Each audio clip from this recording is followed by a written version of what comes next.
পাকিস্তানকে হোয়াইট ওয়াশের আনন্দ নিয়ে দেশে ফিরেছে বাংলাদেশ জাতীয় ক্রিকেট দল। হত্যা মামলার আসামি হওয়ায় সাকিব আল হাসানের দেশে ফেরা নিয়েছিল জল্পনা কল্পনা। স্বাভাবিকভাবেই প্রশ্ন উঠেছে, দেশে না ফিরলে সাকিব এখন কোথায়? পাকিস্তান সফর শেষে দুভাগে বিভক্ত হয়ে দেশে ফিরেছেন নাজমুল হোসেন শান্তরা।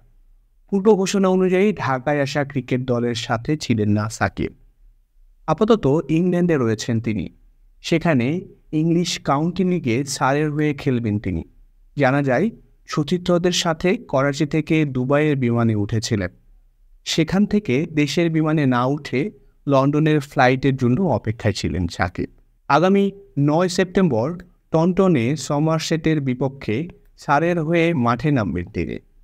সারের হয়ে ৪টি ম্যাচ খেলার চুক্তি থাকলেও আপাতত খেলবেন একটি ম্যাচ, কারণ জাতীয় দলের প্রয়োজনে ২টি টেস্ট এবং ৩টি টি-২০ ম্যাচের সিরিজ খেলতে আগামী ১৫ সেপ্টেম্বর ভারত সফরে থাকবেন বাংলাদেশ দল।